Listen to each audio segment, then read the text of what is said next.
오늘 제 49회차 재테크 특강을 해드리겠습니다. 주제는 꿈틀대는 부동산 투자의 세 가지 축에 대해서 말씀드립니다. 첫째, 한반도의 중심 수도권과 DMZ. 2016년도에 발표 후 시행되고 있는 서해안 종합개발계획과 동해안 종합개발계획 그리고 접경지역 중장기 발전 계획을 참고해서 부동산 투자에 참고할 필요가 있습니다. 두 번째, 한반도의 중심 수도권과 DMZ. 한반도의 허리를 잇는 DMZ 벨트의 지정학적 입지를 과거 박근혜 정부 때는 DMZ 평화 생태공원 프로젝트를 추진했고, 현재 문재인 정부는 신경제지도 DMZ 생태환경평화 관광벨트로 낙후된 경기도 접경지역과 강원도 접경지역을 유기적인 연결 DMZ와 한강하구를 생태, 평화, 안보의 세계적인 관광지구로 발전시키겠다는 그런 구상을 하고 있습니다. 2018년 11월 1일부터 변화해서 11월 30일까지 전방에 있는 초소 10곳을 철수를 했습니다.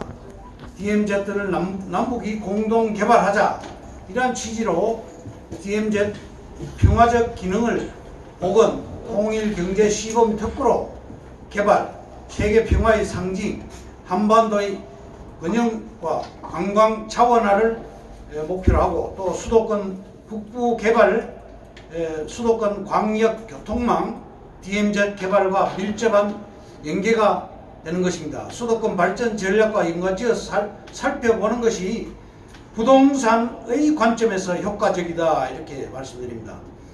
녹색 한반도를 꿈꾸는 DMZ 환경 관광벨트.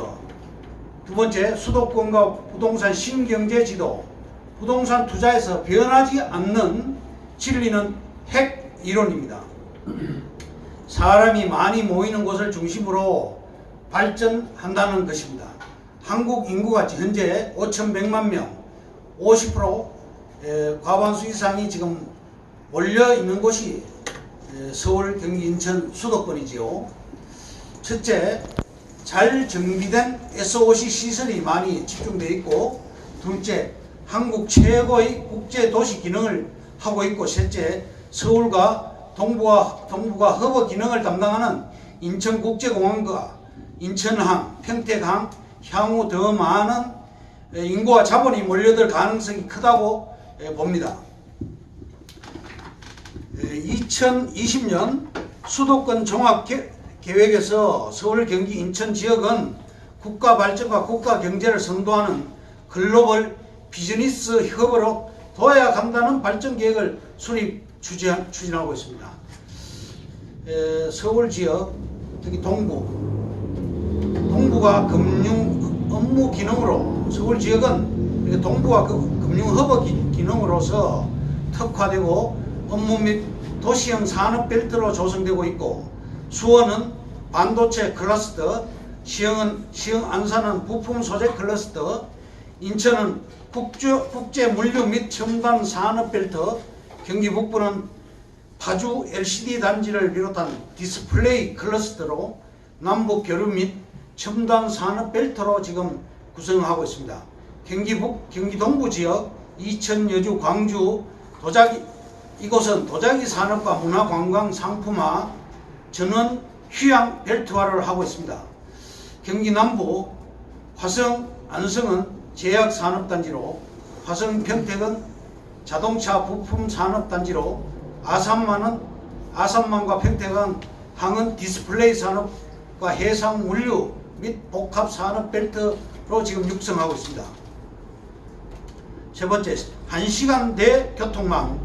수도권 철도망은 1시간 내 대교통망으로 지금 첫째 광역 급행 철도망을 지금 추진하고 있죠. GTX A 노선 작년에 착공을 했고 B, C 노선이 있죠. 동두천과 연천의 전철과 대곡과 소사 간의 전철, 인덕원과 동탄 간 복선 전철, 문상과 임진각 전철화를 지금 하고 있습니다. 수도권을 두 배로 넓혀줄 도로망을 말씀드리겠습니다. 첫째, 수도권 제2 순환 고속도로. 둘째, 동서 녹색평화 고속도로. 녹색평화 고속도로는 지금 문산에서 개성간 고속도로가 지금 계획 또는 건설 중이고요. 인천공항에서 옹진군 강화 고성을 동서로 211km를 4차선 고속도로로 지금 연결하려고 추진하고 있습니다. 서해 남북 평화도로도 지금 계획을 하고 있고요. 파주시 문산읍에서 내포리 간 35km를 고양시 강매동하고 연결해서 2020년도에 완공할 예정입니다.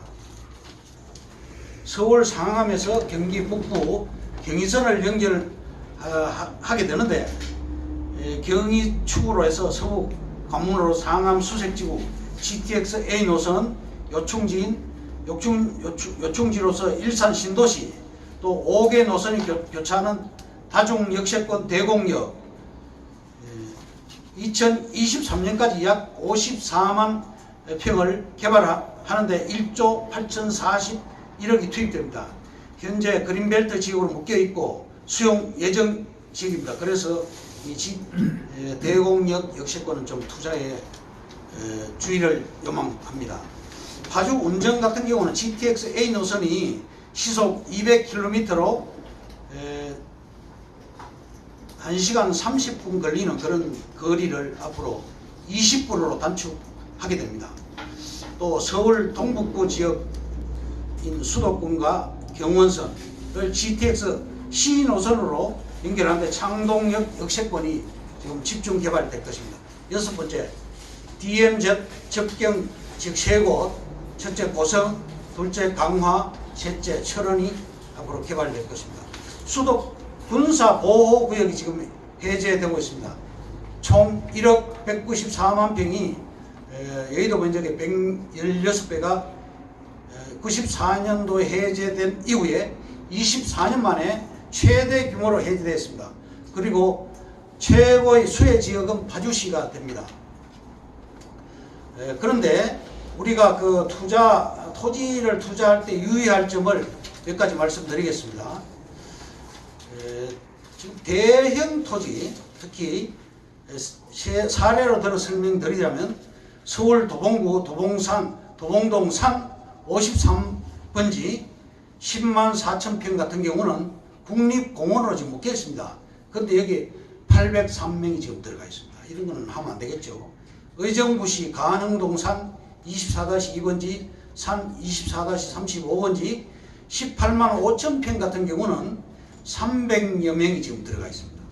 또 원주시 지정면 안창리 산 17만 8천 평 같은 경우는 17만 8천 평인데 번지수는 안창리 산 56-1번지 또 춘천시 사북면 고탄리 산 50-62번지 16만 3천 평 성남시 금토동 산 73번지 200m에서 고지 200m에서 600m 고지 국수봉에서 이수봉까지 42만 8천 평. 지난번에 제가 여기서 소개를 해드렸죠.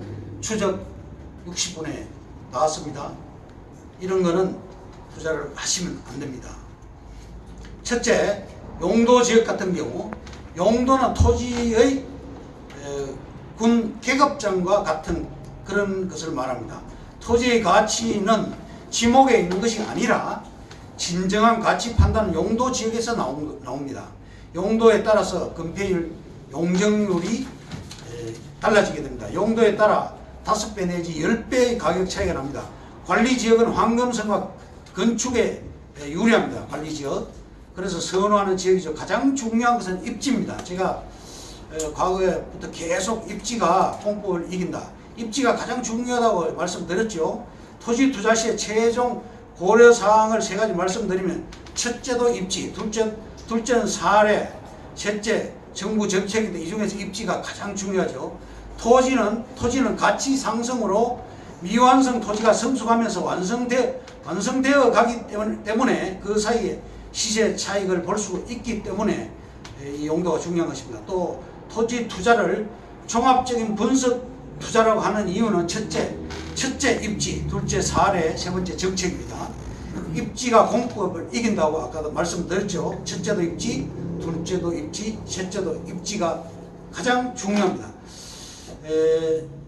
내 종잣돈을 황금이 열릴 텃밭을 선택했더라도 입지를 잘못 선택하면 꽝이 되는 것입니다. 정부의 정책 즉 개발 이슈가 얼마나 많으냐에 따라서 천지 차이가 나게 됩니다. 네 번째, 역발상 전략을 하나 말씀드리겠습니다. 시기 적절한 입지부터 선정해야 됩니다. 투자하고 싶은 구체적인 물건을 선택해야 됩니다. 용도를 체크한 후에 문제가 없으면 최종적으로 현장에 나가서 서류와 다른 부분이 있는지 여부를 확인하고 개발이 임박한 분위기를 파악한 후에 최종 결정하는 역발상 투자 전략을 펼쳐라고 말씀드리고 싶습니다. 에너지와 시간을 절약할 수가 있습니다. 큰 그림에서 작은 입지로 압축을 해나가는 것입니다. 4단계를 말씀드리면 문서상 용도를 체크, 다른 문제가 없는지 봐야 됩니다. 5단계는 현장으로 출동한 후에 서류와 다른 부분이 있는지, 각종 개발 이슈와 개발이 임박한 분위기인지 체크하는데 육감적으로 체험하시면 됩니다. 9번째, 인구 유입 요인을 찾아내라고 말씀드립니다. 대기업 이전 지역에 주목하고 신규 산업단지, 테크노밸리 같은 것, 입주 지역에 주목하시라고 말씀드립니다. 세 번째, 변하지 않는 불패 신화는 역세권입니다. 강남 불패 신화가 있듯이 50년간 무려 50만 배가 올랐습니다. 이러한 불패 신화, 역세권 불패 신화, 역세권을 주목해서 특히 KTX, SRT, GTX의 역세권은 큰 돈이 될 수밖에 없다고 강조 말씀을 드립니다. 1974년 8월 15일 날 1호선 6개 역이 45년 전에 개통되었는데 45년 만에 수도권 광역교통망 750여 개 역이 지금 들어갔습니다. 전철역 앞에 돈이 안 된 지역이 없습니다. 대한민국에서 역세권 땅 소유는 미래 보장과 같다고 말씀드리겠습니다. 신설역 확정 발표와 함께 지가는 무섭게 오르고 순식간에 평당 수백만 원에서 수천만 원으로 급등하게 되고 매물 자체도 사라지게 됩니다.